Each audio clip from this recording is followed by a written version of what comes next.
What's going on, guys? I am very excited to announce that Philly Sports Trips is now the official travel partner of the You Know Ball podcast. The biggest reason why I've partnered with Philly Sports Trips is really simple. I give them my money. I have a mini vacation that involves the Sixers, Eagles, and Phillies, and I don't have to lift a finger to plan anything. I can party as light as I want or as hard as I want, and Philly Sports Trips takes care of everything that I hate. The planning, the organizing, researching where to go, and I get a 5-star hotel, non-crazy flight schedules, and tailgates that have unbelievable food and booze, and most importantly, it's a douchebag-free zone. These are just some of the many reasons that I am excited to partner with Philly Sports Trips. I can't wait to go on a Sixers trip next season, and Uniball is absolutely going on the road to at least one Eagles game. So let me know which Eagles game you would want to go to, and I would love to do a huge Uniball road trip. Out of all the cities, I'm thinking New York or Chicago, but I want to know what you guys think as well. So tweet at me at TrillBroDude, DM me, comment on the YouTube, and let me know which Eagles game you guys think we should go as a group this season. Phillies and Eagles trips are booking right now. So head over to phillysportstrips.com and let them know that You Know Ball sent you for two very important reasons. Not only does it help fund the podcast, but we'll have VIP events and goodies specifically just for You Know Ball listeners. phillysportstrips.com, premium travel for every Philly sports fan, and a proud sponsor of the You Know Ball podcast. What's going on, guys? Welcome back to the You Know Ball podcast. I am your host, Trill Bro Dude, and today I am excited to talk some more draft slop. Making his second appearance on the podcast, we have Chuck from the Chucking Darts NBA Draft Podcast. What's going on, Chuck? Oh, I'm so happy to be back. We had a very fun episode, you and I, about the 2013 draft. That was the Giannis draft, and going back through what teams, what the thought processes were, what was foreseeable, what wasn't. It was one of my favorite episodes I've ever done. And so I'm so happy that you'd have me back. How are you? I'm doing great, dude. I'm really excited. I love the Resloppables episode that we did. And I really am looking forward to talking about this draft, but specifically one prospect that has been kind of the apple of my eye for a few months now, actually. I was, as people that follow the podcast know, I'm not a big college basketball guy. I get into the draft. I start looking at prospects around March Madness. And I started, with this guy, Tari Eason from LSU, who at the time was projected to be around the 10th pick in the draft. And keep in mind, the Sixers have had some pretty good draft luck over the past few years. They get Paul Reed at 58. They get who's at least a rotation player. They have Tyrese Maxey fall to them at 21. They have Jaden Springer at the end of the first round, who I think will turn into at least a decent rotation player. So they've had all this luck. And now, leading up to the draft, we have Tari Eason, who was a lottery pick at one point and is now slipping down draft boards. Today, a mock draft came out from Jeremy Woo of Sports Illustrated, who mocked him to the Sixers, and Jeremy Woo was using intel. So these are things that he has heard around. He's talking to people and he's hearing things. Apparently Tari's workouts have not been going great. Can you tell me, am I crazy? Why is this guy falling when he has the production that he has the tools that he has? This is the kind of guy that everyone falls in love with around the time of the draft. What's going on here? Well, I wish I was plugged in as Jeremy. That's still a year or two away from Chucking Darts, me building up my sources in the league, doing my remote podcast. I think, look, for all we know, him falling could be teams pretending they don't like him. I mean, this is smokescreen season. But if I had to guess, apart from he didn't show out well in an interview and whatever, I mean, there's always silly stuff like that can drop a prospect. Tari is a very defensively tilted player, and he still was effective on offense. And he had, multiple 20 and 10 games down the stretch that really boosted his draft stock and put him into that lottery conversation. But he's defensively tilted. He shot 36% from three, but on not a lot of volume. I think on 75, 80 attempts on the whole season. And they were all basically catch and shoot threes. So maybe he's not shooting well in workouts. He also notoriously doesn't finish or really dribble with his left hand. He doesn't have much of a left hand right now. And when he would get his reps at LSU on the ball, he got it as like a small ball 5. He basically was a mismatch hunter. And so if he had a 5 on him in the SEC, the 5 couldn't stay in front of him. And Tari's like 6'7", 6'8", about 215, very, very strong, really has that sort of power wing build to him. And if he didn't have a 5 in front of him, he had someone smaller. He would sort of try to just body him and bully him towards the hoop to try to get a shot with his right hand. And he's very physical, and he would draw fouls, but he played in an offense that was not very elegant. Like LSU was about as ISO ballish as it gets in college basketball. So he didn't get a lot of reps doing a lot of NBA actions and things. And that's why LSU, for all of the talent that they had, and Darius Days is another guy who's going to be in the draft this year who will probably get drafted. They have a couple other guys, Brandon Murray, Eric Gaines. They had Alex Fudge, who are going back to school, but they could be draft picks eventually. They had a ton of talent, but no real system to make it shine. It was stuck in the mud a lot of the time. Right. And Tari he would sort of cut through. I don't know if you cut through mud, but he would he would cut his way through the slop, and he would just sort of force his way to buckets. And in these drills, maybe his handle isn't quite there. Maybe if he's in passing drills, maybe he's missing some passing reads. That's a criticism of his game. And so it's maybe a combination of all of those things, but he doesn't have like a single offensive thing that will pop in team workouts. You need to get him in 5-on-5 where he could get into contact a little bit. That's what he likes. He likes bringing contact to other people, forcing fouls, and being physical. And in these workouts, that's not generally what you're going to see. Yeah, that makes sense. I mean, look, what we talked about last time when you were on was when we were talking about Giannis. You know, obviously Giannis is kind of the ultimate case of this upside swing guy with physical tools. He turns out to be an insanely hard worker, grows into his body, and becomes this absolute superstar, one of the greatest players of all time. He is not the rule. He is the exception. But one of the things that you brought up on that podcast when I went back and re-listened to it was even if Giannis wasn't Giannis, he, at least in theory, could have been a defensive stopper, right? Like, the tools were there for him to be, if the offense never came around, the defense was always going to be there. So my thought process here is, I know that he fouls a lot.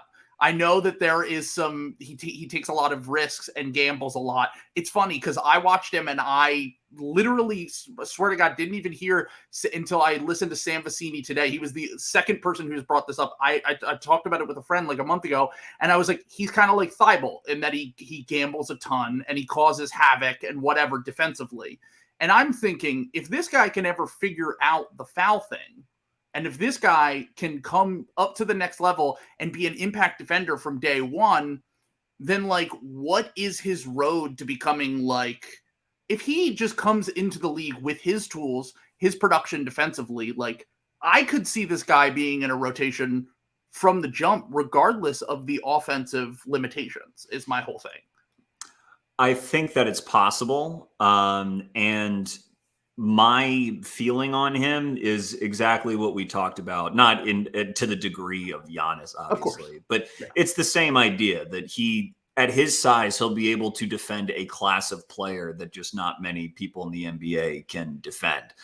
As far as the fouling thing goes, his fouls are up, but I said this on Draft Strickland a couple weeks ago, because they were nice enough to have me on. Shout out to Presidente. That I think all that stuff with Tari about his gambles and his fouling is overblown. Like I said, LSU was one of the very, very best defenses in the country. And like, though they had other defensive talent on the team, they certainly did. Tari was their best all around and best defensive player. I think they were 6th in the country in defense, and I believe they were number 1 when he was on the court, if I remember correctly. Yes, it jumps off the tape how good he is, and he's good in ISO on the perimeter, containing guards. He's good defending the post. They would use him as a 5 a lot, and he would gamble, but there's different kinds of gambling, in my opinion. He gambled not because he's just like, I want a steal and I don't care and I want to leave my teammates out to dry. Most of the times when he gambled, at least to me, he gambled because he goes, even if I screw up, I'll be able to recover. Now that bet was wrong every once in a while, but over the balance of the season, you see that the defense was still really, really good, and he still posted a steal percentage of 4, which is awesome. It's awesome for a guard, let alone a wing, and a block percentage of over 6, which for a wing is incredible. Yeah. So I think that if you were to look at an offensive prospect who was a freshman or a sophomore who had a lot of talent and a lot of flash, but they turn the ball over a lot. Mm-hmm. In draft circles, there are people who really stick up for that because that's pushing the limits of your talent. That's exploring the studio space. You want someone to go for aggressive passes and aggressive shots because in the NBA, you need someone to have that much confidence in themselves to really figure out how they can affect the game at the highest level. You don't get better without taking risks. But now, when you switch to defense, all of a sudden, I feel like that's being held against Tari in sort of an inconsistent way. I think, like, if he was really costing LSU, then it would be one thing, but he didn't. And I think the foul part of it, that is something he will need to clean up. There's lots of times where he's under the hoop and he's just trying to get a deflection on a guy, and because it looks like he's really hacking him, he'll get calls. But that'll get cleaned up on like his second week of practice in the NBA. And it's not going to take away his effectiveness as a defender. His effectiveness as a defender has to do with the fact that he has Kawhi-sized hands. Right. That he's very quick and instinctive with them. And that he is, as far as wings go, either he or Paolo is the strongest wing in the draft. So he has all the tools to be effective, even if he reins it in. So I don't have any issue whatsoever with his defensive projection. And as long as the shot goes in decently enough, then I agree with you. I think he can be in a rotation sooner rather than later. Right. And that's my whole thing is like, you have this, you might have 1 or 2 swing skills on offense that will be the difference between you being a rotation player and you being like a higher level impact, maybe starter level player. But you're looking at a guy who his freshman year, he went to Cincinnati. He didn't, play nearly as much. He wasn't nearly as effective. And in his second year, transfers to LSU, kind of a weird situation, goes to LSU. The free throw touch is there. He shoots 80. He got to the line a ton. So the volume is way higher than when you would look at the floaters and the 3-pointers, which smaller sample, there can be some wackiness there, as there are some extreme examples in some recent years where like Aaron Nesmith can't shoot threes in the NBA for some reason, but shot 50% from 3 for a good stretch of his 1 year at Vanderbilt. And that ends up being like a huge thing that gets him drafted in the lottery. But with Tari, like obviously you have, the fact that he shoots 80% from the line. So there's at least a base level to work with. Now, from what everyone tells me, I'm not like a shot doctor. I'm not like studying Zapruder film and going through and looking and piecing it all together. But from what everyone tells me, his form isn't great, and it's something that he'll have to work on. But from everything I've heard, he's like a crazy competitor.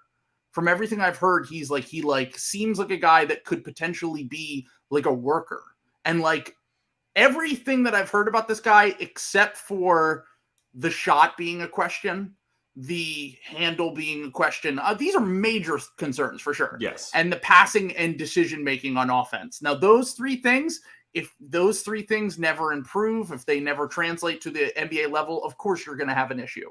I would be willing to bet on a guy who I've heard is like a hard worker. He's still somewhat young. He's 21 years old, has all the physical tools, is a crazy athlete, and just feels like when I watch the playoffs, and I'm watching guys who are amazingly talented offensively, like really good players offensively, that are just getting targeted on the other end over and over, to the point where, like, you know, guys who are pretty good, like Tyler Hero, struggled to stay on the court in that game 7 with the Celtics. Like, I feel like outside of Matisse Thybulle, who has personally been a you know, kind of one of my least favorite players to watch because of his lack of development of an offensive game, I feel like with defensive guys, it's never really talked about it in the same way as you were saying before. Kind of like the defensive guys don't get the benefit of the doubt that the offensive guys get.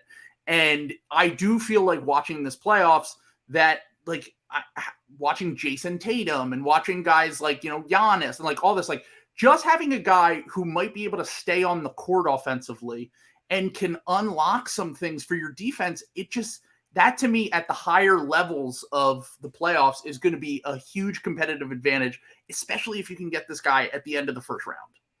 Absolutely. I mean, so you said a lot there. First of all, the Thybulle part of it, I think, is very instructive, because that is sort of I don't know what sort of a percentile outcome you'd say he's at right now, but not very high, because coming out of Washington, he could shoot. I mean, he shot, I think, 85% from the line on low volume, but still, his senior year, and he shot like 36% from 3.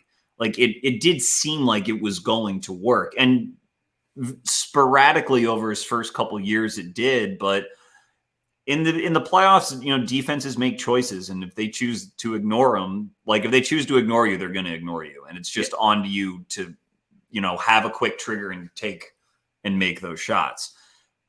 A difference between Tari and Matisse, in my opinion, is Tari's going to be very willing to take the shots, because he is such an aggressive player on both sides of the ball. I mean, he really, really is. And that 3-point volume wasn't very high, that's true, but it crept up as the season went along. Like, when Tari came to LSU, it was not in their plans for him to be their best player. It really wasn't in their plans for him to be their 4th best player. He didn't start. He didn't start. He was their 6th man, and then he very clearly was their best player. Then they started him, and the offense didn't perform well. And if there's one thing I want to go back and look at, it's what happened in those games. And so they switched to him coming off the bench again, and he resumed like being their best player and playing starter level minutes. But for him to forge his path to where he's leapfrogging all these other guys I mentioned, Brandon Murray, Eric Gaines, Alex Fudge, you know, the Darius Days, list goes on in terms of really the hierarchy on that team. That shows me that if he gets the chance to be on an NBA court, he will do whatever he can to get it, and he'll do whatever he can to keep it. So if he doesn't make it, it means that he'll shoot his way out of the league, but he will go down swinging. And as to that shot form, it is, I don't know how like feasible it is to change it, because he shoots kind of from the side of his head like this, and he really like loads it up and lets it go. So it's not the sort of thing that you can really get to off the dribble. Like, you need to, even if you have a 2-motion jumper, you need to have a high enough release point that when you transition into it, you can still get it off and it won't get blocked. For Tari, one of the reasons why he would never use his left hand is that if he ever did dribble with his left hand, he wouldn't be able to dribble, transfer, get the ball to the right side of his head, and then shoot. He just wouldn't have enough time to do it. And so if you were imagining him as someone who could shoot his jumper off the dribble, which he basically didn't do this year, then yeah, that's going to be tough. But if he were his prospect profile and someone who could shoot off the dribble, then he'd be like a top 5 pick. No, I was going to say, we're not talking about him falling to the end of the first round. We're talking about the Patrick Williams rise from a few years ago. Yeah, exactly. And so he, the passing I wanted to hit quickly, that's another, I think it was a negative feedback loop with LSU's offense. Because again, they're not running stuff to get guys lots of passing reads. They would run like a very basic action, a pick and roll action, but they'd have 3 spacers on the floor not really doing anything. And it would just devolve into matchup ball a lot. And so, no, Tari wasn't creating these great looks out of thin air, but earlier in the season, he did have a couple short roll passes that looked good. He would display some touch in like little 2-man games on one side of the floor.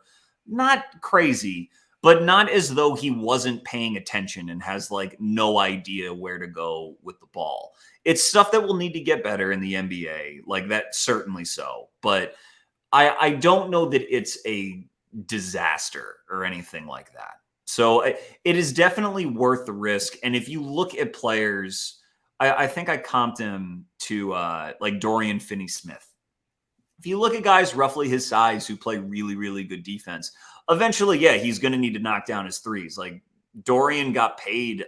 He got extended at the trade deadline. Yeah. And he was a big part of their team in the playoffs. And he hits his threes. Like he really, really does. And he takes them too. He took like 13 in one game, which is a big part of the reason why you need to make teams respect you. You take it at a decent clip, and you make them at a decent clip, obviously. And so so it won't be instantaneous with Tari, but he is a more explosive athlete than someone like Dorian is. That's the other thing.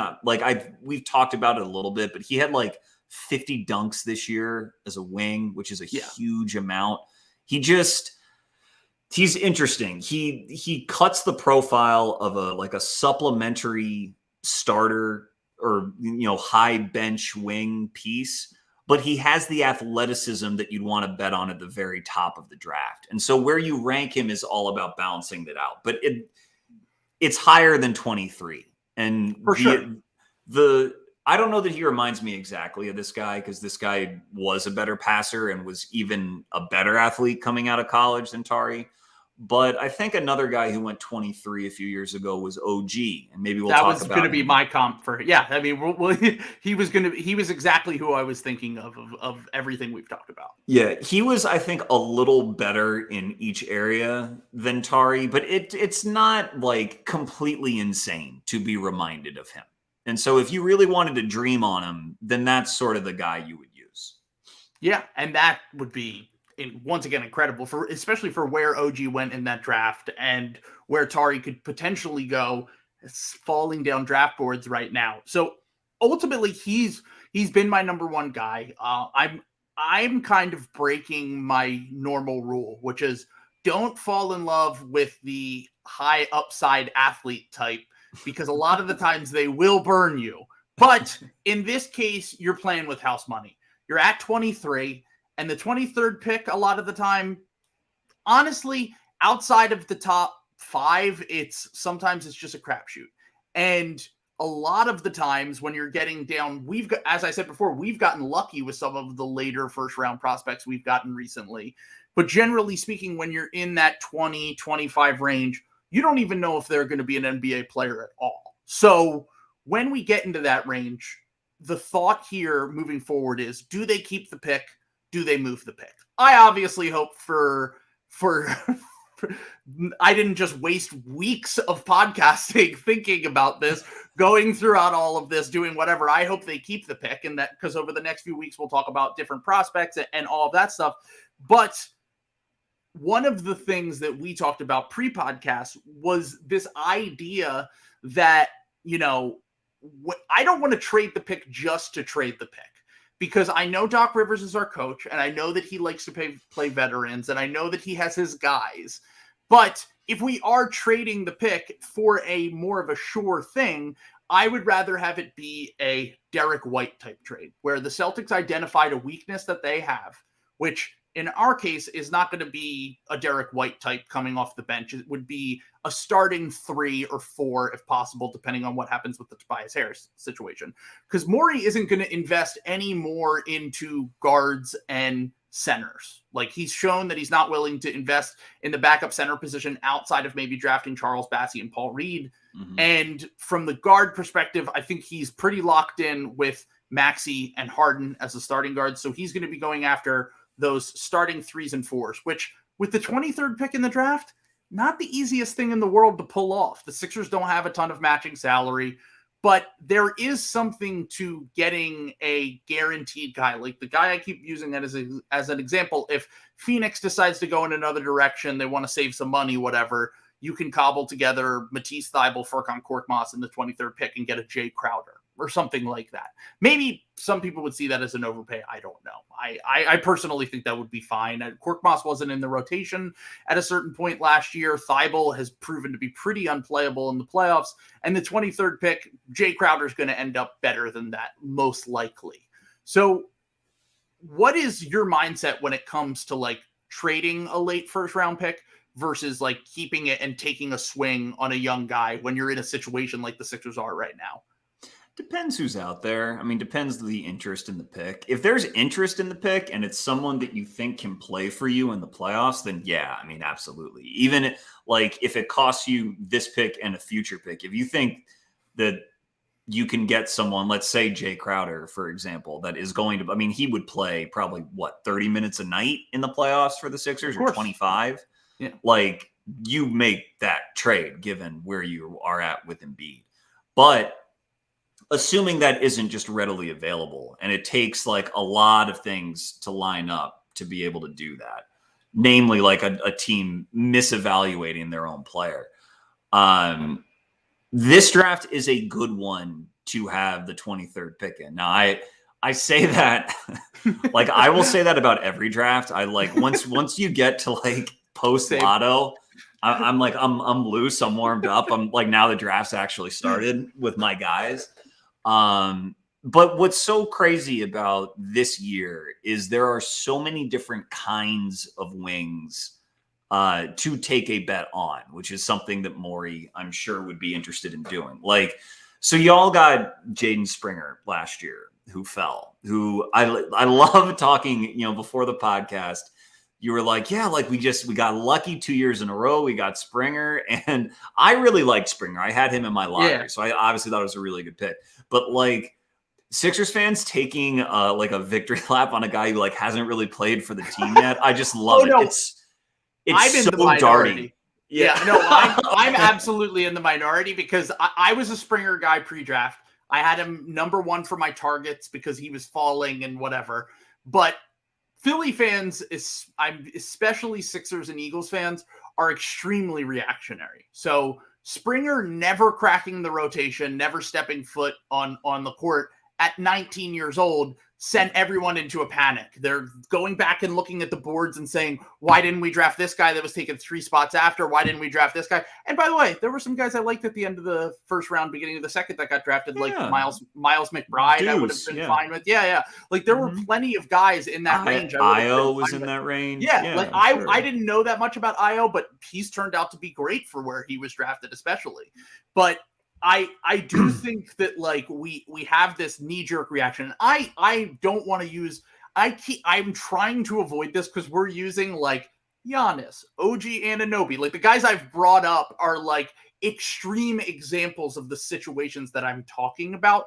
But like there are plenty of guys that didn't step foot on the court or didn't really play meaningful minutes in their first year. Like Jordan Poole was one of the worst players in the NBA 2 years ago. Mm-hmm. I know this is another extreme example, but like Jimmy Butler was literally like not really, he was playing like spot minutes his rookie year at 22 years old. Like once again, extreme outlier. But my point here is that there are plenty of rotation guys that in their first year at 19 years old did not step foot on the court.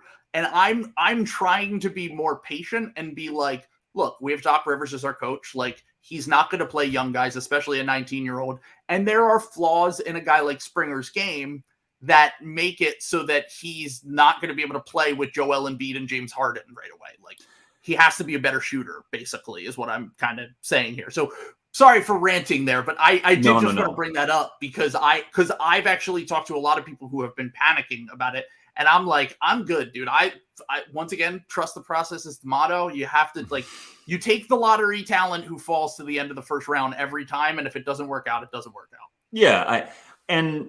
I think It's just underrated how young he really is. Like the youngest player, I think, in that draft was either Springer or Giddey. They were the two youngest. Primo. And I think Primo was a little bit Primo. younger I forgot Springer. about Yeah. forget But those I three forgot about were Primo. like, And if Jaden Springer were on the Spurs, by the way, he would have gotten basically Primo-like minutes. It was just different priorities. But so Springer, a really interesting dichotomy, I guess, about Springer is that he was a point guard at Tennessee, but Tennessee's offense in his year is kind of like LSU's and Tari's year. It wasn't very sophisticated. It sort of devolved into who can just beat their man and get into the paint and make something happen. And Springer was the best guy at doing that. He actually went after Keon Johnson, but in my opinion, and in the opinion of some other folks, he was the better prospect than Keon, who's now on the Blazers.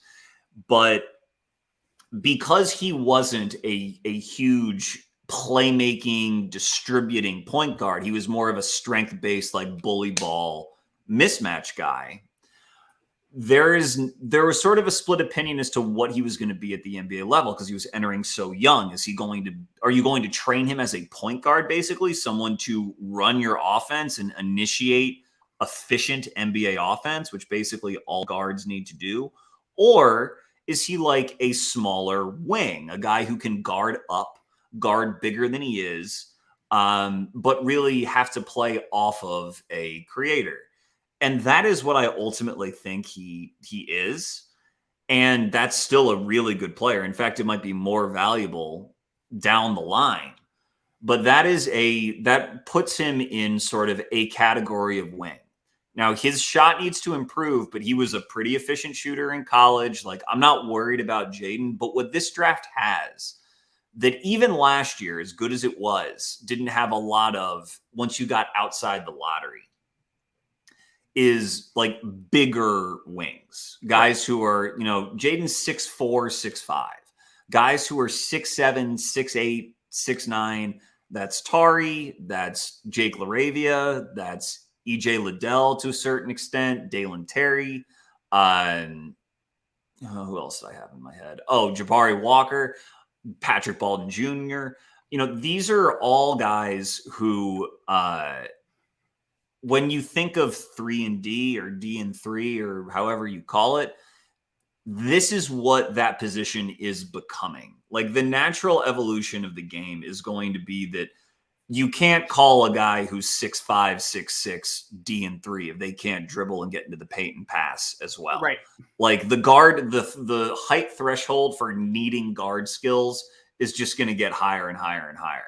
So if you want to take a shot on someone at the end of the first, it's the best thing I think for the Sixers or someone else to do. I mean, depending on if someone falls, is to take a shot on a bigger wing. And that because in Doc's offense and playing off a Harden and Embiid, there's not going to be that much room for a lot of creation, number one, especially with Maxey being the main secondary attacker. And number two, you're going to need to draft someone who's like not going to screw up in order for them to get reps to begin with. Now, maybe Doc is not long for the Sixers. Maybe he is, but that's what you would prioritize. If you draft another really young kid, if you draft Blake Wesley, here's another wing. Right.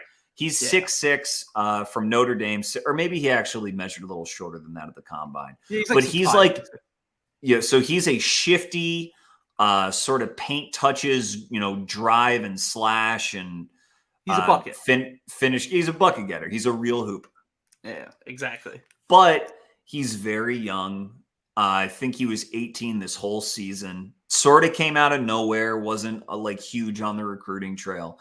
And his shot doesn't go in yet. He doesn't finish well at the rim yet because he's not physically developed. And his passing is a little inconsistent. He shows flashes, but it's not all the way there yet. A guy like that is a great wing bet for some teams and for some evaluators. There are people I respect who have him as a lottery pick. Yeah, I don't think I would take him as the Sixers because I just don't know when he would play. And if he's not going to play, he's not going to have trade value. You won't be able to flip him. If you're on the doorstep, I think the Sixers should be looking in the 21, 22-year-old bucket of guys who can either play or can play for a little while and then be used as a trade piece. Right. Yeah. That is what I think they would do, but I don't know. I mean, okay, so first off, I think when it comes to trading the pick, Morey will see how the board breaks out. He'll see what the offers are on draft night. He always waits until the absolute last second. As we've learned from both drafts, the trade deadline, he will wait to get the most value for a guy. He's not going to make a trade just for the sake of making a trade. When it comes to these guys that could be available there, one of the things I keep talking about is like the importance of hitting on wings. Because, you know, as big as hitting on a late first round pick can be, like these playoffs have shown it, the NBA over the past few years have shown it. If you have guys who can play multiple positions, who can defend, who can shoot, who can pass, that can genuinely, and that's something like now that the Sixers have figured out their creation problems, which, you know, you have Maxey and Harden on the perimeter, you have Embiid in the post. Offensively, they shouldn't be too worried about that. They should be worried about the play finishers that they can put around their core guys, as you said. And there's a handful of guys here that I think could end up, and you've called it the great wing glut of this class, which is you just have a bunch of guys to take swings on. And I think, logically speaking, if you take one of those 21, 22-year-old plug-and-play guys, you know, as much shit as I give Doc, I do think that he might be willing to play a younger guy who is a little bit older, because all of the guys since he's got here have been the Jaden Springers, the Tyrese Maxeys. I think the oldest person we've drafted since he got here was Paul Reed, who like finally cracked the rotation. Now he's 23 now, 22, 23. He's 23. Yeah. And like, I think that at that age, he might trust the guy a little bit more. Also, I think if his job is on the line, it's possible they sit down and say, look, we're going to use this pick on a position of need, because with a late first round pick on the trade market, you're not getting even a chance at a guy who's going to be a starting level 3 or 4 in the modern NBA. Like, it's just like the upside of taking this pick and also having a cost-controlled contract while you're paying a ton of money to James Harden. Who knows what happens with Tobias Harris? A ton of money to him, a ton of money to Embiid, and only Maxey on a value deal. Then you can look at it as, let's look at some ways that we can get some flexibility, some ways that we can get some upside, and some ways that we can just like develop our own guys in-house, because we have the young talent to, once again, I'm not expecting the world of Jaden Springer and Paul Reed and Charles Bassey and these guys, but like I've seen enough from them to say like that they could maybe be solid rotation players. And that's all the Sixers need right now. The Sixers need guys like literally just bodies who can stay on the court in the playoffs. And they give you a better chance than just trading them for some like, you know, guy who might top out as like an 8th or 9th man. You can find that at the end of the first if you trust your evaluations. And the Sixers scouting team has proven, I think over the past 4 or 5 years, they've done a really good job of identifying talent later and getting it. Like, as crazy as Thibault drives me, or as crazy as Thibault makes me, like, for where he went, that's a fine pick. Shamet, for where he went, they ended up flipping him, was a fine pick. Shake Milton was a great pick for where he went at the end of, you know, the second round. Yes, he was. So, like, right now, there's a handful of guys. Let's talk about one who is rising. So he's the opposite of Tari right now, and that's Jalen Williams. And Jalen Williams type, I haven't watched a ton of him. I've heard a lot about him. The Jalen Williams types always scare me, because I'm kind of like, maybe it's one of those confirmation bias things where like, oh, I know this guy and I'm familiar with him. I saw him in the tournament. I saw him here. I saw him there. And I've heard his name for a year. When you look at the top of the draft, like, I've known of those guys for a while. So I trust that like the people that have been evaluating these guys are like onto something, basically, is what I'm trying to say. Whereas when guys like Jalen Williams kind of fly up the board, I get a little bit scared, because it's like, I don't know much about this dude. But what can you tell me about Jalen Williams? From what I understand, he's, you know, a pick and roll creator. So does he have potential to be like an off ball guy, or are you ideally putting him on the ball, and would that make him kind of a clunky fit with the Sixers? Because it sounds like he's went from second round pick to like in the Sixers range, if not higher. Yeah. You can put him off the ball. To answer your question, like straight away, you can. So we've been talking about dribble, pass, and shoot. No matter what height you are, you're gonna want to have guard skills to stick in the NBA. Because if you don't have them, someone else either in this draft class or next year or the year after will, and they'll eventually take your spot. All of the wings in this class after like the top, 8, once you get past guys, or at least my top 8, once you get past guys like Paolo and Johnny Davis and Keegan Murray and Ousmane Dieng, I'm very high on.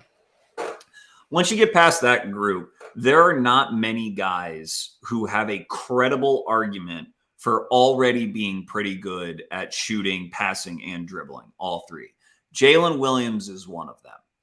Jalen Williams is a junior from Santa Clara. His rise has to do with the fact that he wasn't really an NBA prospect last year, and that in and of itself has some guys lower on him because historically, if you are at a mid-major and you are not on the NBA's radar by your sophomore year, like if you have some jump as an upperclassman, it doesn't really bode well for when you jump up in competition to the NBA because it's taken you so long to make the leap against not as athletic guys. Right. So that is already part of the downside of Jalen Williams. The upside on Jalen Williams is that, in my opinion, he is probably one of the 3 to maybe 4 best passers in the class on the ball. I think it's Paolo and him. Alondas Williams, you hear some people. But I think Jalen is a better passer right now than Alondas is because he doesn't turn it over nearly as much. And he shoots 40% from 3. And his release, not like super quick, but good, pretty compact. He's got good size. He's 6'5", I think, right in that neighborhood. Over 200 pounds. Uses that in the lane to create space, knows how to shift his weight, and he can really handle. He's had notably, he played Gonzaga twice because he's in the West Coast Conference and crossed Chet Holmgren up like badly twice. And it's sort of the most negative defensive thing on Chet this year is him getting like dusted by Jalen Williams.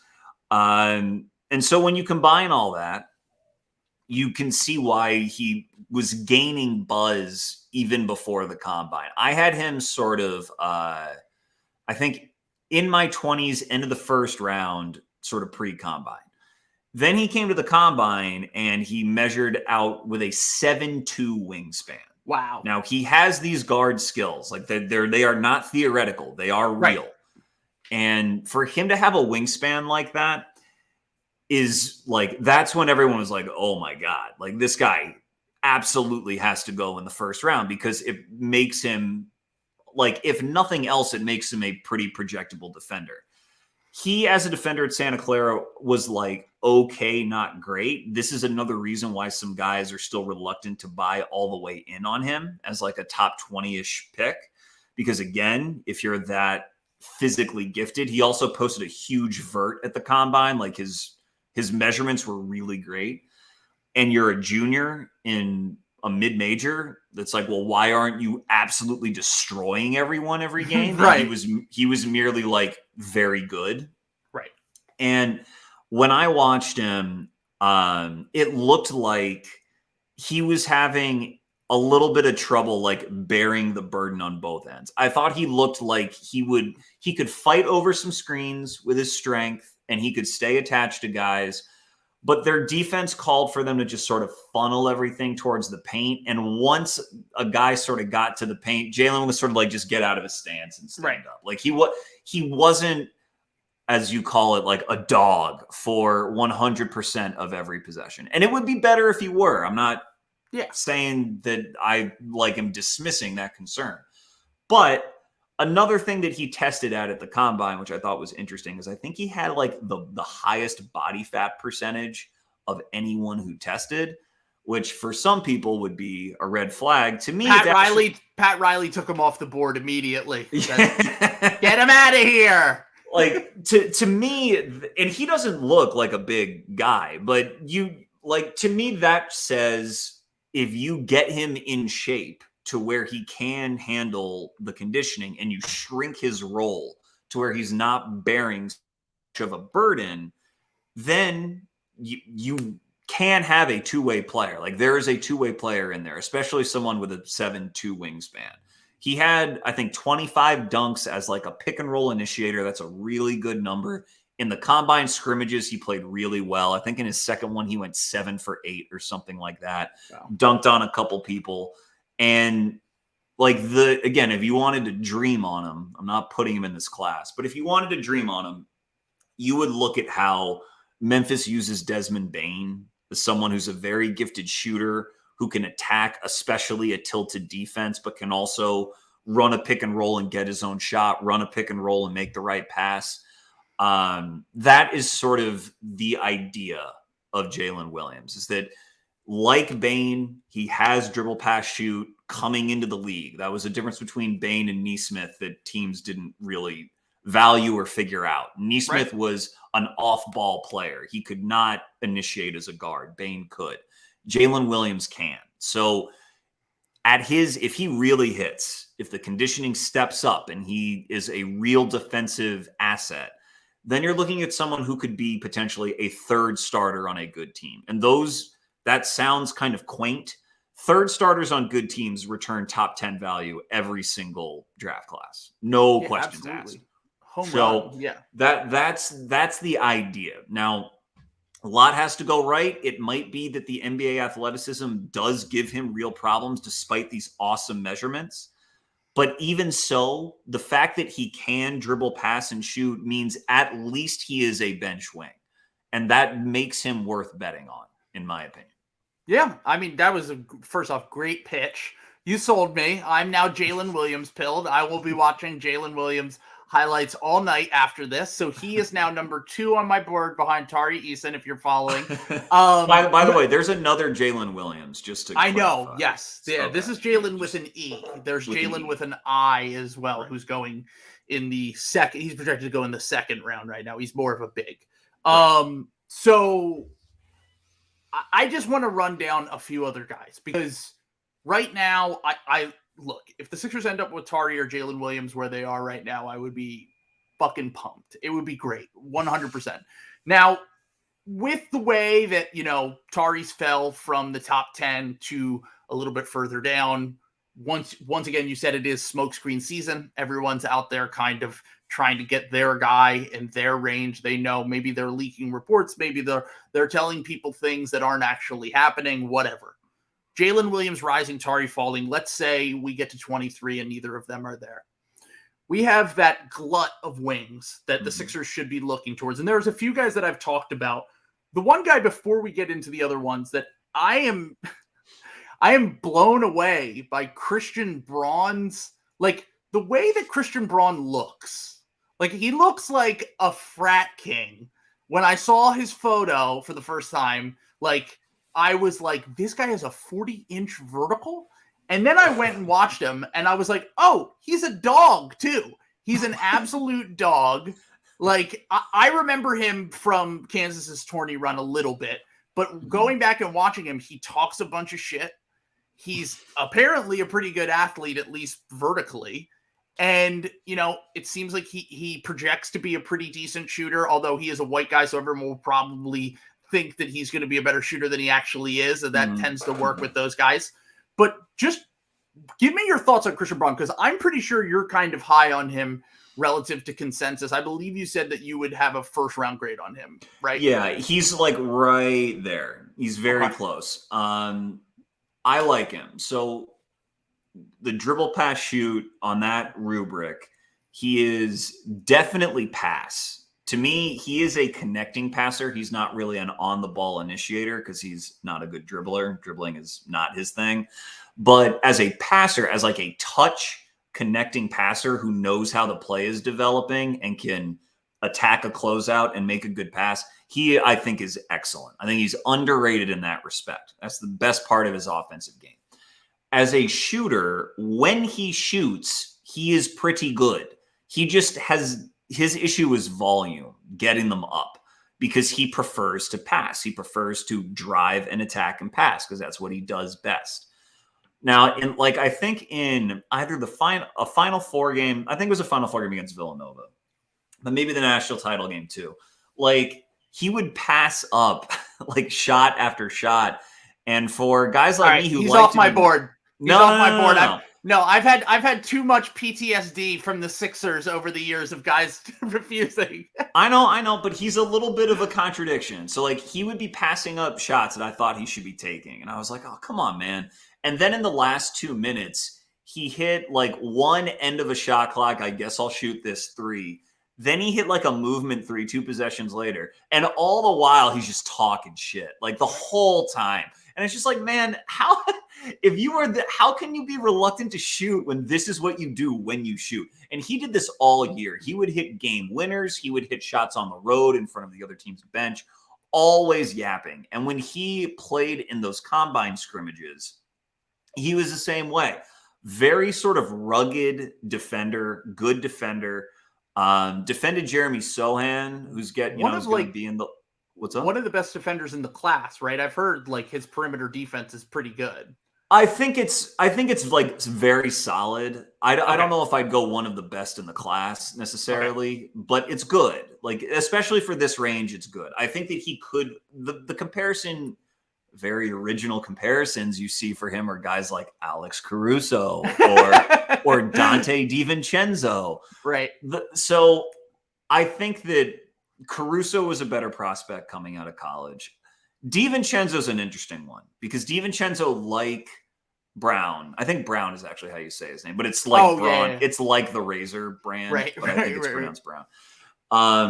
DiVincenzo tested well athletically, but he had a short wingspan, and that's what Brown has. He has a short wingspan. Now, Brown still got like a solid block rate, a solid steal rate, like everything you'd want to see defensively.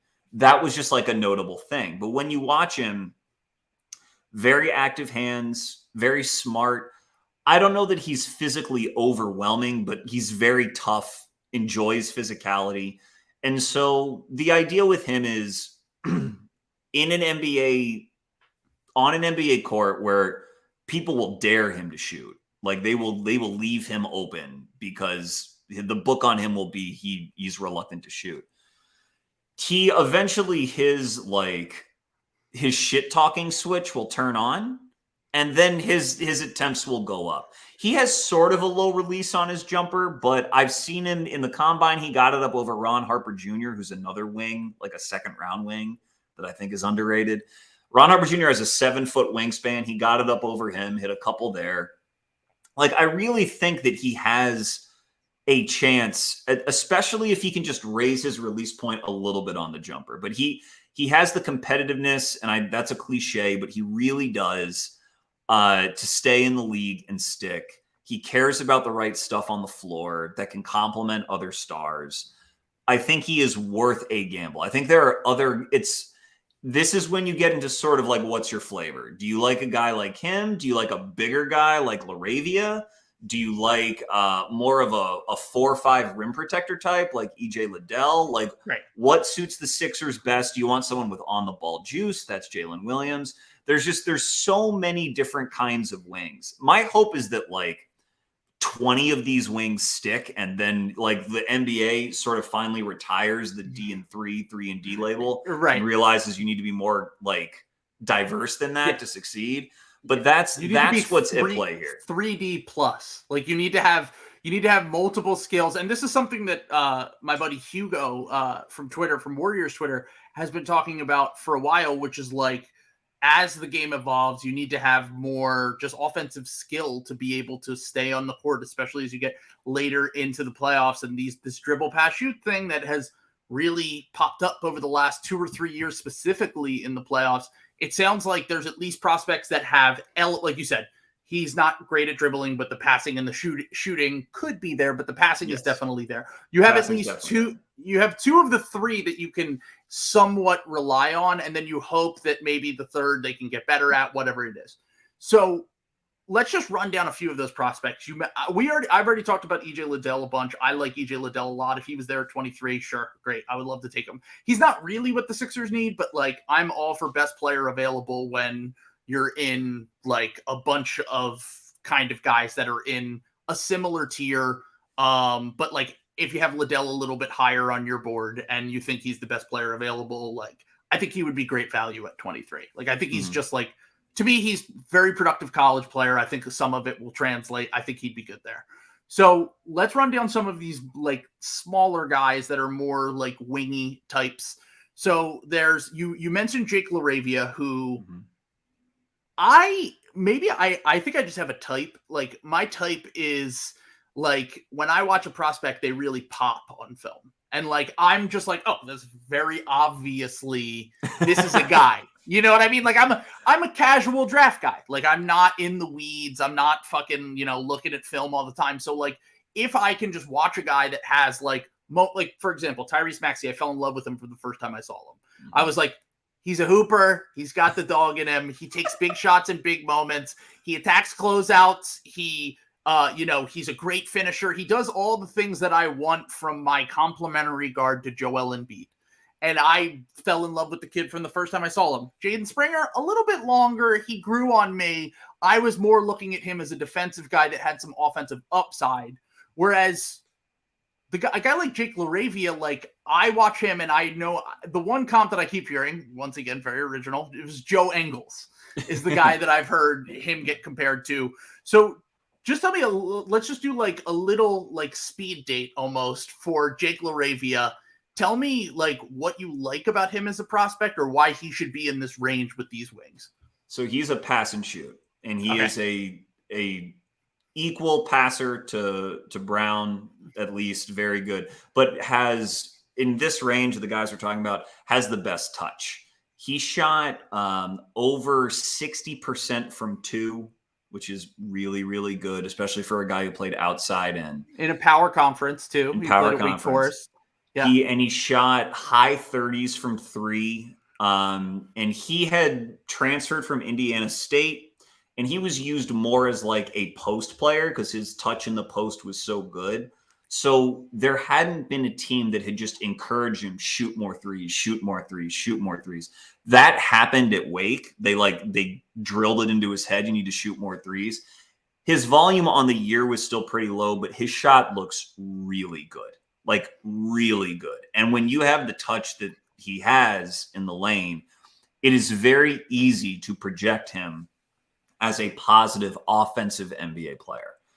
Now, and I think that's what at the combine, I think he did the 3-point shooting drills. They have a few different versions of them, including relocation drills.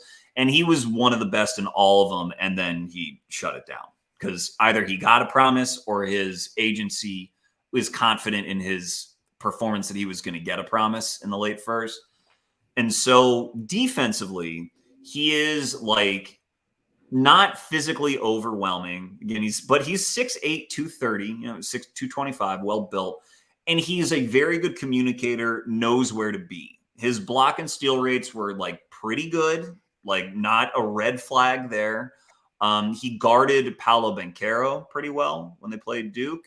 He guarded AJ Griffin. He would switch on to him, guarded him pretty well. Like he held up defensively. Now, I think that in the NBA, once he's forced to cover more ground because the spacing is more extreme, I think he'll run into some trouble. I think that when he's forced to put the ball on the floor, he doesn't have like the craziest first step or burst.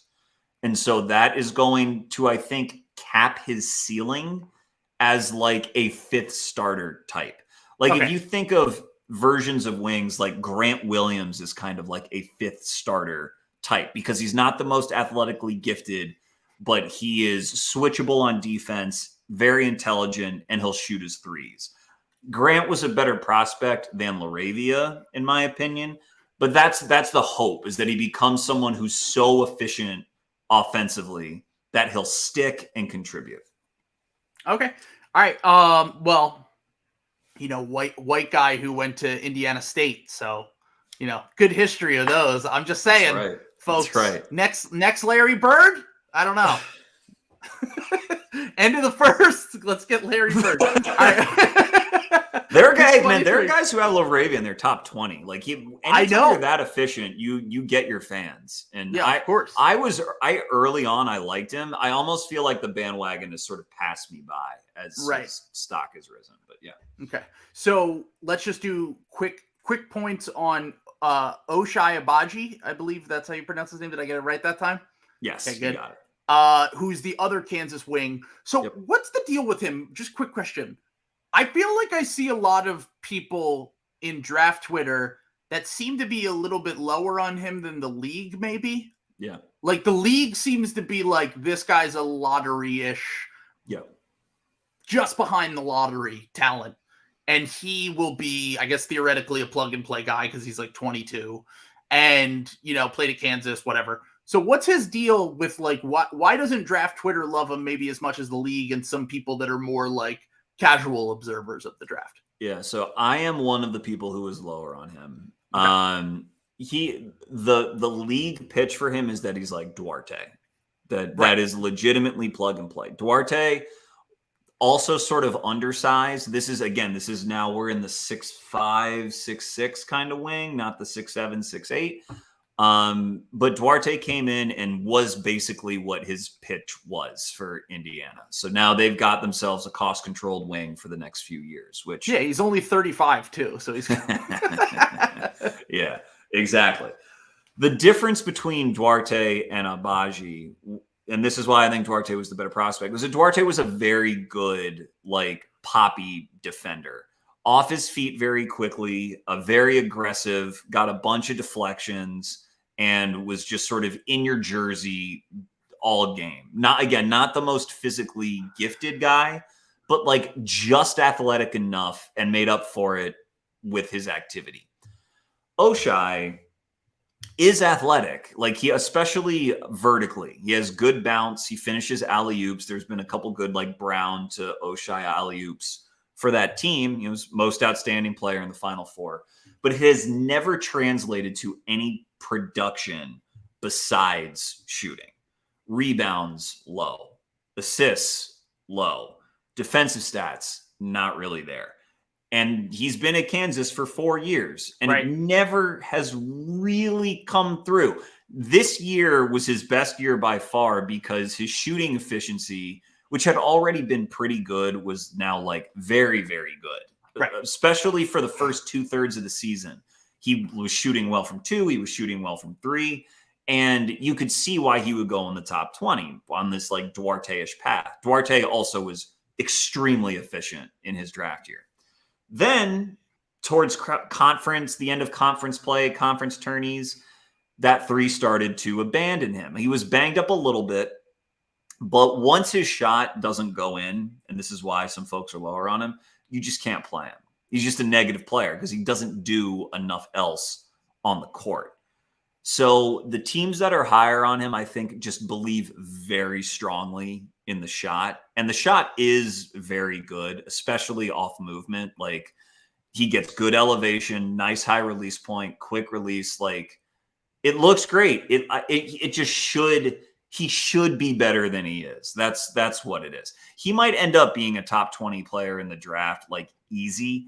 But I see his ceiling as kind of like I said with Laravia, like a 5th starter type, much more likely to be a bench wing than anything else. But for the Sixers, where your offensive creation is already taken care of, there are worse picks to make. I wouldn't be like upset if you took Ochai, especially given the fact that Doc's going to want an older guy. I think you'd be prepared to be maybe disappointed with him on defense, even though he's a good athlete. Because that's the area where I'm like, why aren't you better by now? You know? Okay. Yeah, that's a little bit concerning because I think he's going to be 23 his rookie year. I think he's 22. He's a 4-year player. Yeah, which is, once again, fine if you're plug and play, fine if you are a guy that can crack a good rotation right away, can be a serviceable wing, even if it's a bench wing for a contending team. But yeah, I mean, if you have a limited ceiling, defensive concerns, he's only kind of a unitasker on offense.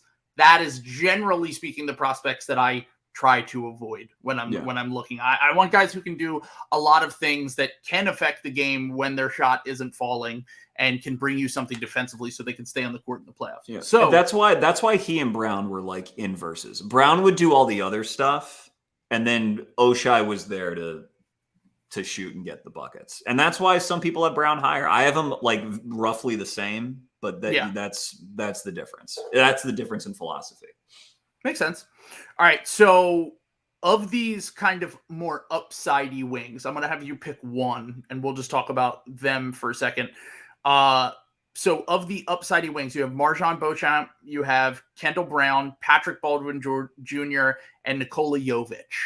Who are you highest of that group of the upsidey wings that the Sixers could? Because these are the guys, like, so everyone we've talked about so far, like the last few guys are almost definitely going to be somewhere in the Sixers range because there's some question marks about their game. Ochai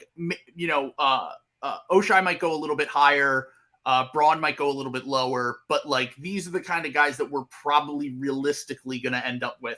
So of those kind of more like upsidey type wings, who did you like most of that group? Because we talked about Marjon and Kendall Brown a little bit last week, and we talked about Patrick Baldwin Jr. There were some very anti-Patrick Baldwin Jr. people on my stream I did last week. And then I don't know much about Jovic, but I know the Sixers have gone overseas to scout him. So there's at least that.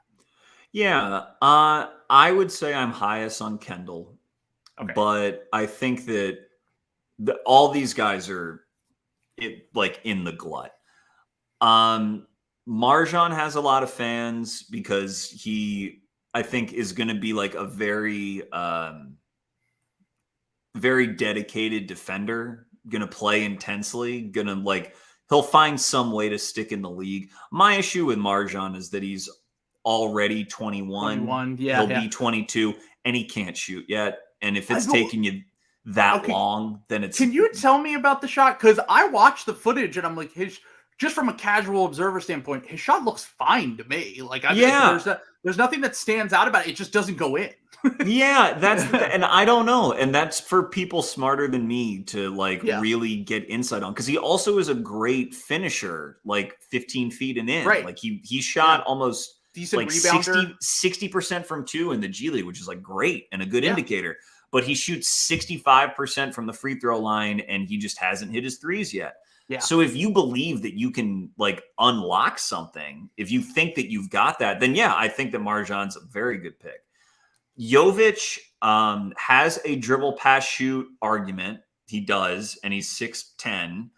The issue with him is whether or not he's really athletic on defense. Like, is this guy just sort of a guy who happens to be that tall but doesn't really have the juice to play in the NBA? That's the 10-second pitch on him. Kendall, you've already talked about him, so I won't go through it, but I like him the most because he is the most athletic and the youngest. Now, for Philly, maybe that means that he's not the best choice. Just he's 19, I mean, and he will not shoot. Like, that is his problem, is his reticence to shoot. I don't think his shot looks terrible either, and his touch is pretty good. But he will attack a closeout, get into the lane, and not look at the hoop. He'll get a wide open corner three and hesitate once or twice before he shoots. And he's very young. Like, it's something that will need to be repped out, but will take years. He's an upside swing type guy. I don't even know how much of an upside it is if you're this reluctant to shoot. But I think that the athleticism makes it so that he could start eventually. Like, that is legitimately on the table for him. And I think it's sort of like a possibility for Baldwin, given his size and his shooting ability. I think it's a possibility for Marjon, given his athleticism. But they are both trending in bad directions. Baldwin, because he's not very athletic at all. Marjon, because the shot hasn't arrived yet. And Kendall isn't trending in a great direction, but there's still enough runway for him to sort of turn it around. That's sort of how I view it. The only circumstance in which I can see them drafting a guy like Kendall is they see Springer being in the rotation next year.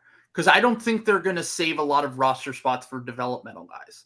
I think right now they have 2 or 3 that are dedicated to guys who might be kind of fringe rotation, not really playing, but they're okay with that because it might turn into something in year 2, year 3, year 4, whatever. If they get good indicators on Springer and they think that like he's working on his game this summer and that he's going to come back and be potentially a rotation player, I could see them taking that pick with Brown.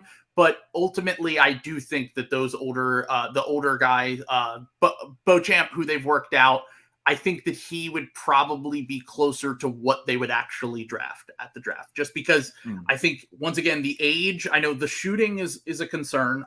I mean, look, who knows? Maybe he'll turn into a decent shooter. He's 21 now, I believe you said, right? Like he's like 21. Yeah. He'll be 22, I think, in October when the season tips.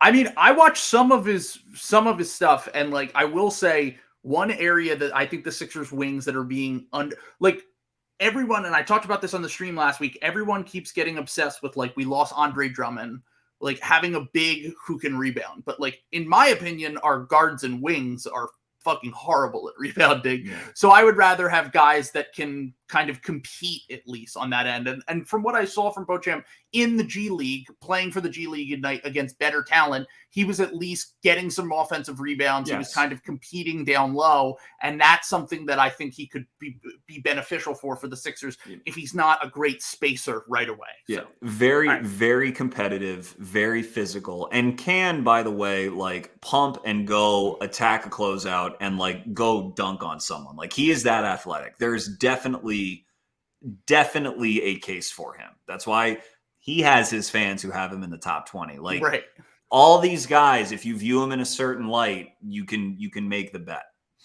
Yeah, I would be okay. He's another guy that I would be okay with. I'm a little bit less, for the first time ever, I'm less excited about the younger guys, which generally speaking, I like because I like the idea of developing the guys into what they can become. But, okay, so let's just run down, pick one guy from this group that I think I know who you're going to pick because I've seen your tweets. And so we have Max Christie, Caleb Houston, Justin Lewis, Jabari Walker, and Ron Harper Jr. Yeah, I like multiple, but Justin Lewis would be my guy. Yeah. So love Justin Lewis. So I don't really know anything about him. So keep in mind for people who are listening, he would be if the Sixers traded back and got a second round pick, or if they bought a second round pick like they did last year, or he could go potentially undrafted, but he'll probably go somewhere in the second round.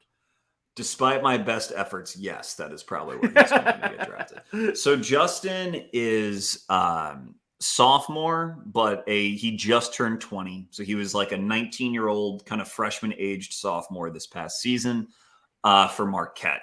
And he kind of like Tari, I mean, not really, but in the same way that Tari took this leap to where he was his team's best player, where that wasn't necessarily the plan, in year 2, Justin did as well. But whereas Tari is a defensively tilted guy who you hope finds his way on offense, Justin is offensively tilted where you would hope he finds his way on defense. What they share in common is being really strong power wings. Justin is 6'7", 235, right around there, measured with a 7'2" wingspan, which is about what Tari measured.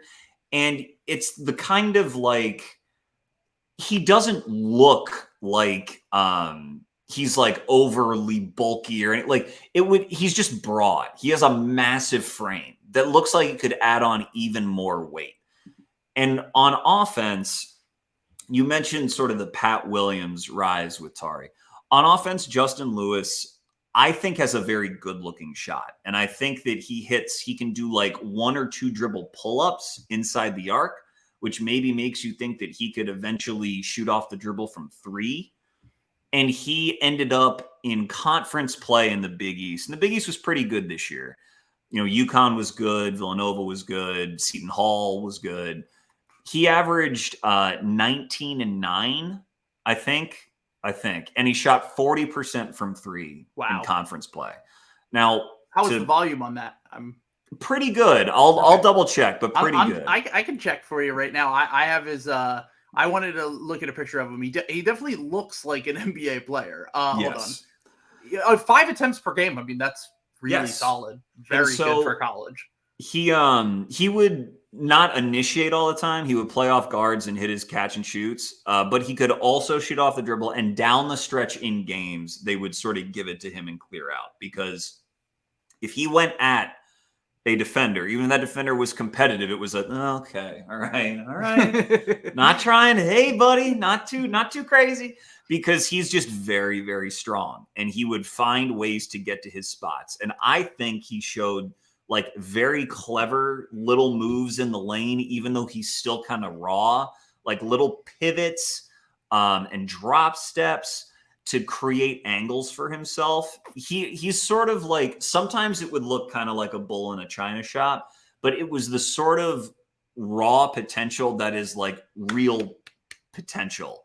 Like in the draft, you can get caught up in, so there's this kid, Ryan Rollins from Toledo. I don't know if you've heard of him. Yeah, I'm familiar with him. I know he's another draft Twitter darling. And he might be really good. Like, I honestly have not done my homework fully on him yet, but he's 6'4", 6'3", and he spent a couple years playing for Toledo. And so even if he pops in the NBA, he's going to be a not that athletic NBA guard. And not that athletic NBA guards have a ceiling as to how much they matter in the league, unless you end up being like Jalen Brunson and you're the most efficient guard, right, that is not a freak athlete.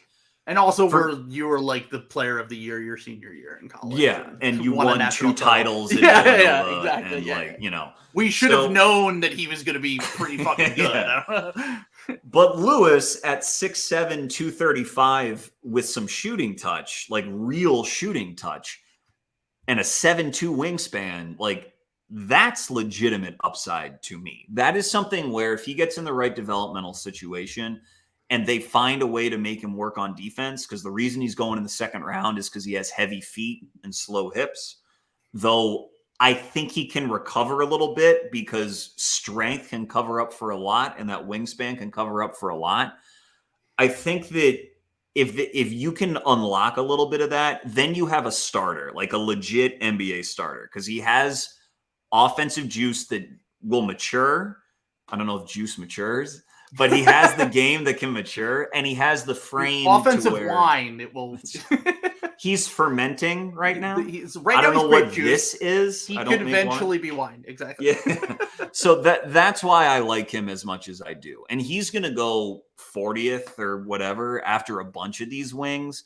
And he's as good a shooter as just about any of them that's going to go after 20. Maybe not Laravia, but just about anyone else.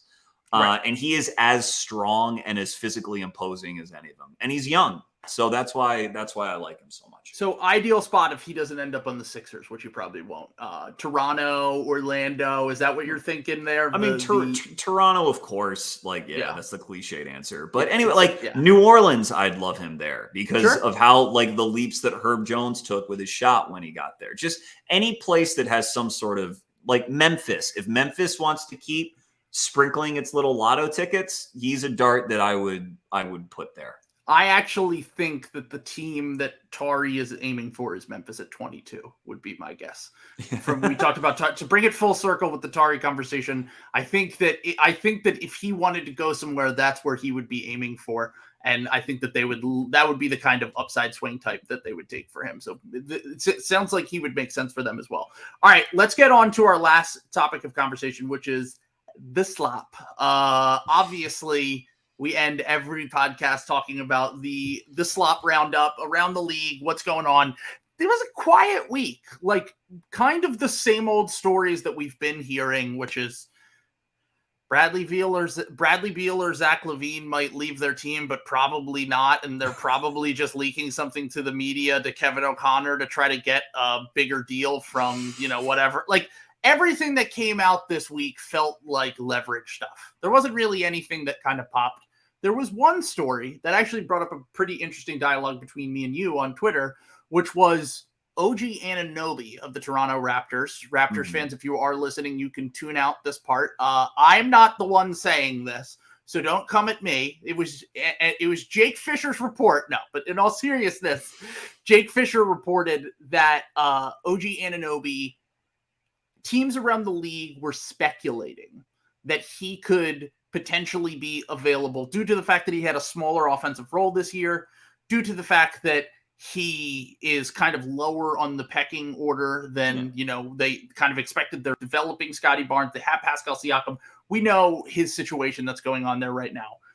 The thought behind this was essentially teams like Portland and Utah could try to pry away OG Anunoby from the Raptors. And one of the things that we talked about was someone proposed, would you rather have the 4th pick in this draft or OG Anunoby? And when someone said the 7th pick, I was like, definitely OG, because OG is almost always going to be better than the guy that you get at 7. One of the things we talked about before the podcast was the Shane Battier thing where Morey traded away. It's kind of a very similar situation. 3-and-D guy, somewhat young, on a great contract.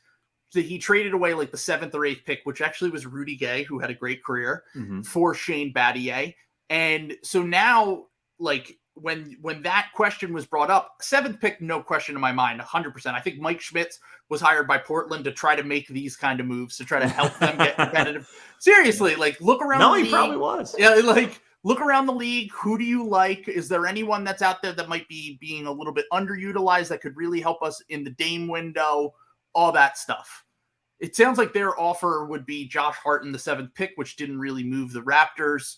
They are apparently still fielding calls. So this thought exercise that we had, the 4th pick or OG, why did you pick OG? And I'll explain why I picked the 4th pick afterwards. So the simple reason is that OG's, I got to double check his contract, how many years he has left, but I think he has 3 years. 3. 3. Yeah. Yeah, because he signed a 4. I remember when he got signed, we were all like, what? How? Yeah. What? It was like $468, I think. I was like, that is a crazy bargain deal for a player like OG. So OG, I believe, is 25 years old. So he is just really entering what is traditionally your NBA prime. And as we've been talking about all these different kinds of wings, OG is like the platonic ideal of the power wing that can fit next to any kind of talent. And he fits in Toronto. They are good when he is on the floor with Scotty Barnes and Siakam. There's no real indication that he wants out. Other teams speculating might be other teams like really hoping that it can work. And I know Jake followed it up and said, like, this is not just like rank speculation. So I'm sure there is a price that Toronto would accept for him. I'm sure. I will say I had someone who I trust that reached out to me that said they heard the same thing right after. So I think that there's real potential here. I'm not saying that it's going to happen. And once again, the point that I brought up was Masai has only traded like 3 players that he's drafted that were somewhat decent. And in all of those trades, he traded Jakob Poeltl for the Kawhi trade. Obviously, they won. He traded DeLon Wright for Marc Gasol, who was the final piece of that championship team. And there was one other guy that I can't think of right now who he drafted and traded. And if you look at all of them, you would say he traded Lowry for Precious. And he didn't draft Lowry though. That's true. He didn't draft Jonas Valanciunas. He didn't draft Lowry. He didn't draft DeRozan. Those were guys that were there before him. The guys that he drafted were Poeltl, DeLon Wright. There was Norman Powell for basically Gary Trent Jr., who has turned out to be a pretty good player for them. And I would say they won that trade, just generally speaking, considering the direction Portland went in right afterwards. So my whole point on this was, if this trade is going to happen, it's going to be an overwhelming return for OG Anunoby.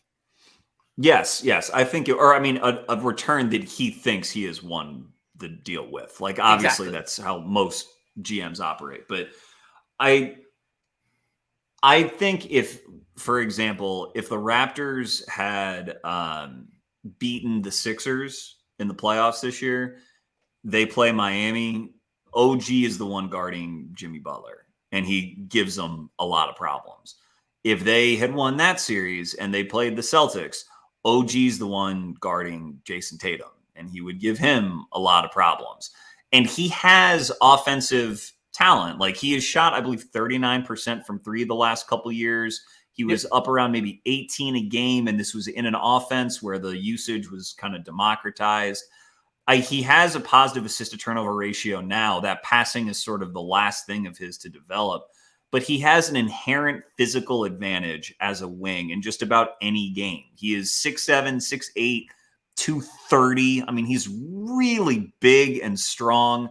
He has really like Justin Lewis dimensions. I'm kidding, but he like, you do not often see wings as strong as he is shoot as well as he does.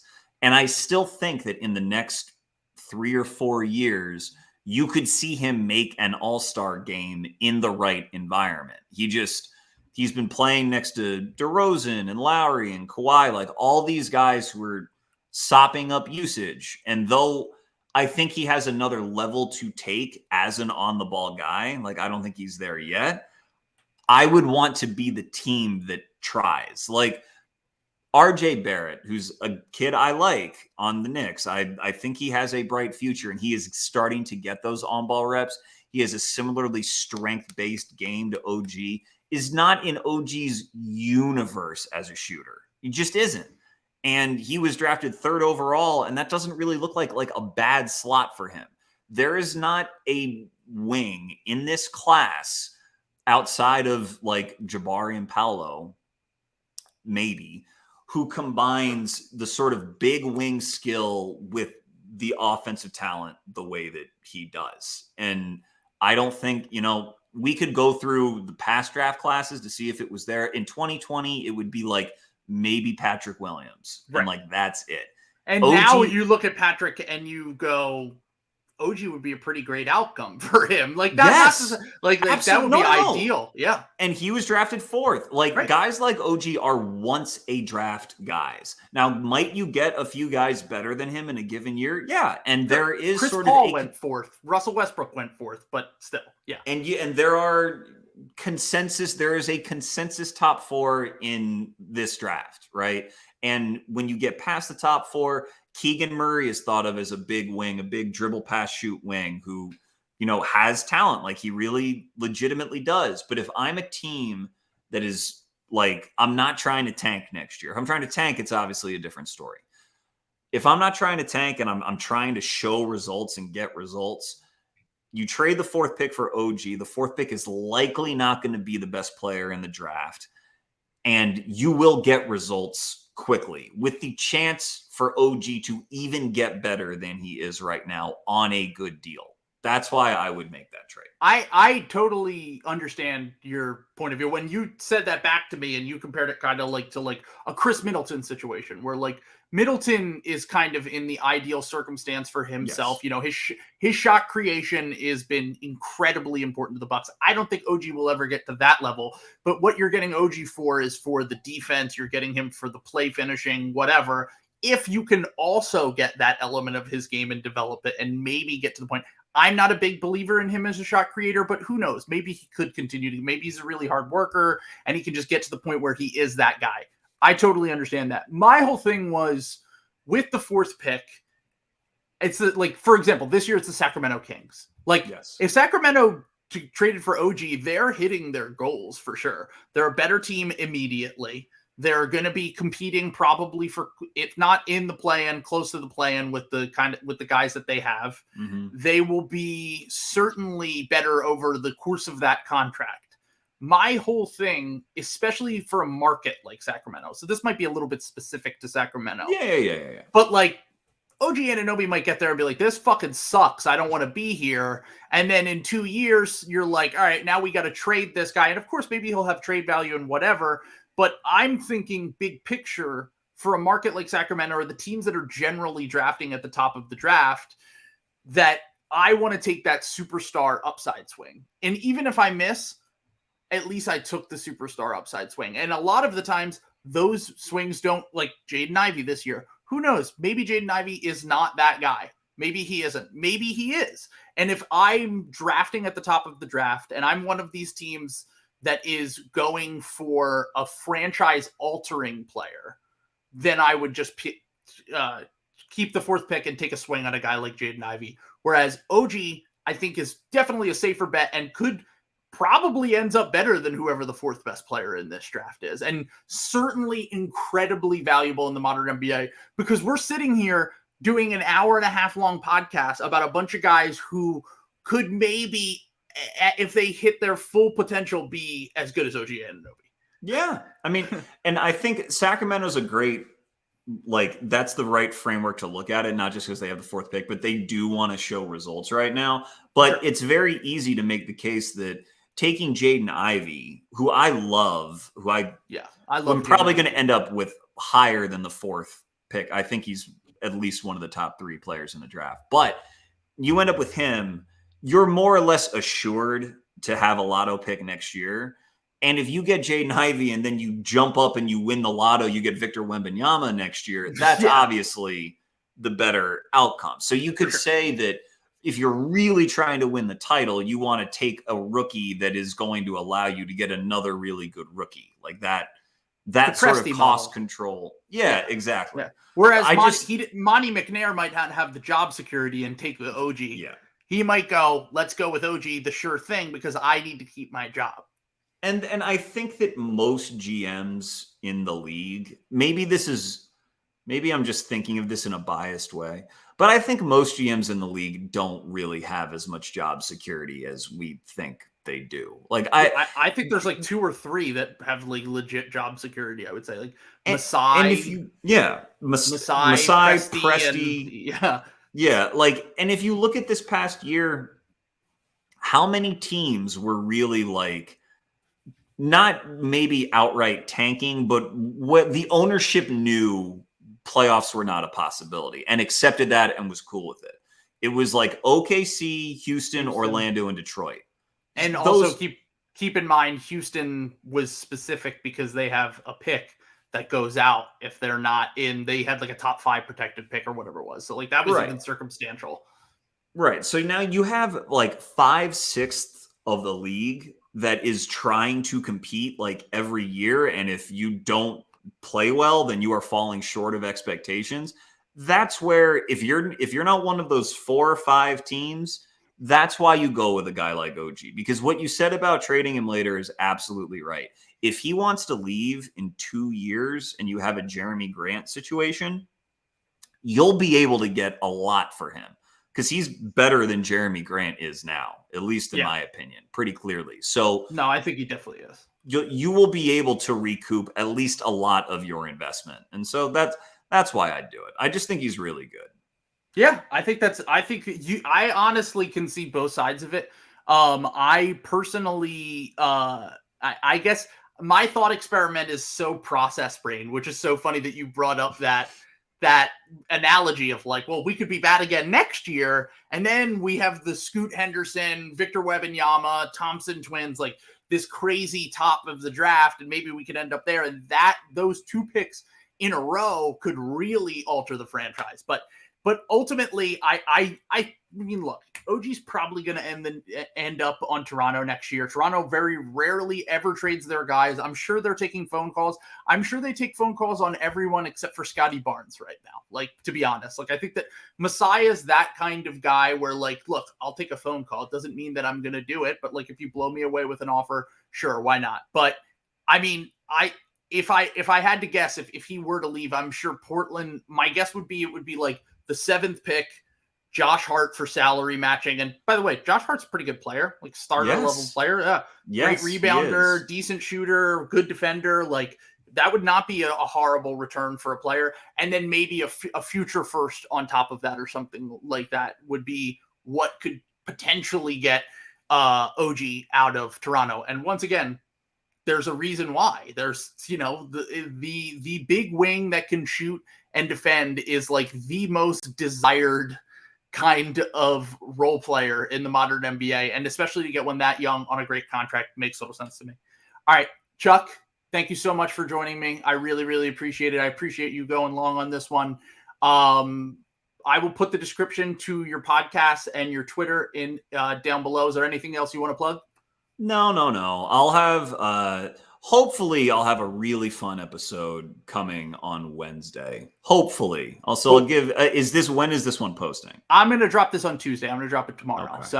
So yeah, keep an eye out. Might be a fun day for the dart heads on Wednesday. We'll see. Nice. Thank you. All right. Yeah, absolutely, Chuck. Anytime. Thank you so much for coming on. Peace. Thanks.